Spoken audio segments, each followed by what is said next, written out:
سلام سلام حبايبي بلكوني روزي قطعمي انتن نقرصكم ذا دمتيس تبلاشاتني ذا ناي ميكروفونس تقراريصاتني خاو بخوم زي ريكورد هقبرلكم وسينا مالتي او زيت يقاي سلام تازلكم نير لما انتقا بالزعبا ذا تريوا زلكم ابلكيشن كنغرك እንደሌለኹ ዚኣ ትፈልጥዋ ኢኹም ንዘይ ትፈልጥዋ ከዓ ትፈልጥዋ ምናልባት ተጠቂማትኩም ክነግረኩም ማለት እዩ ሃንገር ስቴሽን ማለት application ይኹም ትኹሉ applicationat ከም በዓል ሺኤን ምናምን ቲሞ ምናምን እዩ እና ናይዚ ፍሪ ዘብሎ ነገር ታይ መስለክን ኣብ ውሽጢ 5 ደቂቃ ወይ ከዓ ኖ ኣብ ይቅርታ ኣብ ውሽጢ 15 እስከ 20 ደቂቃ ዘሎ ከምፀልክን ይኽእል ናፍታ ገዛኽን ማለት እዩ ናይ ስሉጥ ነገር ተደዲኽን ከምዚ ኣጋጣሚ ሓደ ግዜ እንዳዓረብ ኮይንካሲ ዝደለኻዮ ነገር ብቁልጡፍ ይትረክብን ኢኻ ወይ ከዓኒ ኣምፅለልካዮም ወላ ገንዘብ ካይብካዮም እውን ብጣዕሚ ዝድንጉ ኢኻ ከመይ ትኾንኽን ማለት እዩ ብዙሕ ግዜ ከም ይጋጥመኒ ብጣዕሚ ድንጉ ኢኻ ወይ ከዓ ቀልጢፎም የምፅልካ ነገር እና እዚኣ ሃንገር ስቴሽን ግን ኣብ ውሽጢ 20 ደቂቃ ወይ ከዓ ኣብ ውሽጢ 15 ደቂቃ ተበዚሐ ከምፅልክን ይኽእል ማለት እዩ ሻምፖ ትረዳት ኮይንክን ወይ ሳሙና ዝናይ ስሉጥ ምግቢ እውን ተደዲኽን ምግቢ እኳ እንዳዓረብኻ ትምገብ ምናልባት ዝኾነ ነገር ደስ ተይልክን ከዓ ኣጋጣሚ ከምፃእ ትኽእላ ንምባል እየ ዝኾነ ሞዴስ ምናምን ብጣዕሚ ናይ ህፁፅ ብሓፈሻ ማለት እዩ ዝርዝር የድልን ብሓፈሻ ብጣዕሚ ናይ ህፁፅ ነገር ትደልያ ተርእየክን እየ ማለት እዩ ኩሉ ግዜ ከምቲ ዝብለክን ከዓነ ንዘይ ትፈልጦ ዳ እምበር ትፈልጥዎ ኢኹም ኣወደትኳ ብዙሕ እንትን ዝብለ ይመስለኒ ትፈልጥዎ ኢኹም ምናልባት ግን ንዘይ ትፈልጦ ሃርእየክን ከሃፍታ ማለት እዩ መጀመርታ ናብ ፕላይ ስቶሪ ወይ ከዓ ኣፕ ስቶሪ ትኸይድ ማለት እዩ ካኡ ሃንገር ስቴሽን ኢልካ ሰርች ምልክት ሃንገር ስቴሽን ኢልካ ሃንገር ስቴሽን ናተይ ኣውርድዮ ስለዝፀናሕኩ ባዕልኹም መፀኒኡ ኦፕን ብቻ ኢለ ኢኻ እቶም ተናይ በቀዳማይ ወይ ኣፕዴት ክገብሮ እየ ናሃትክን ከዓነይ ከም ወዲ ሓድሽ ዳውንሎድ ትገብርኣ ማለት እዩ ሃንገር ስቴሽን ኣፕ እዚኣ ብጫ ትሪኣ ዘለኹን ማለት እዩ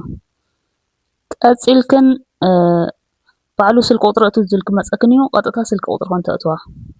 በጣም ቀላል እያ ወይ ከዓነይ ጎግል ባዕሉ ይስተኻኽሎ እዩ ናይ ሎኬሽን ቦታ ምናምን ይብለክን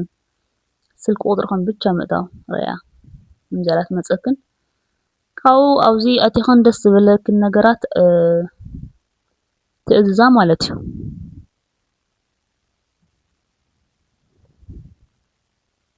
ትፈልጣ እኮ ትኾና ኢኽን መብዛሕትኦም ትፈልጣ ትኾና ኢኽን ማለት ብዝሎምሲ እዚ ዘይፈልጦ ኣይክህሉን ምናልባት ከዓ እምበር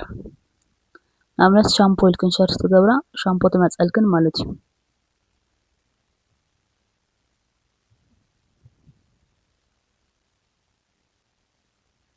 ናውዝለክን ሻምፖታት ጠልባኣ ተደሊኻን ከዓነይ ኣድ ካርት ትብለላ ብታሕቲ እታ ብጫ ተወቃዓ ኣጋጣሚ ክቐርፅ ከለኹ ኣቕሪበየ ይመስለኒ ብዙሕ ኣይትረአን ናብታ እንተን ተቐርፃ ትሰድኣ ካው በቃ ንዓ ኣድ ትብላ ቀልጢፍክን ትውዳእ ማለት እዩ ኣዝዝ ዝብል መፀክን ኣክንደይ ኣብይ በፂሑ ከዓ ባዕሉ የርእየካ እዩ ቀሪቡ ዲጋና መስመር የርእየካ እዩ ኮፊ ኢኻ ቱርክሽ ኮፊ ክፈቱ ማዕታነት ቱርክሽ ኮፊ ሕቡሸይ ትፈቱ ትኮይንኩም ንኣብነት ምግብታት እውን እኒኤክን ኣብዚ ርአያ ዝደለኹን ፉድ ኢልክን ትእዛዝ ከለኣኽን በርገር ፒዛ ዝተፈላለዩ ነገር ደስ እንተይልክን ማለት እዩ ደቂ ዓበይቲ እና ኣብኡ ከለኹ ከዓ ተንኪው ክብለኩም ይደሊ ትከታተሉን ዋላ ውሕዳት ኮይኖም ትከታተሉን ብጣዕሚ የቀኒለይ የመስግን ብጣዕሚ ማለት እዩ ሶ ቱርክሽ ኮፊ ከዓ ርአያ ጥሑን ቡና እዩ ቡና ኾንስ ጥሑን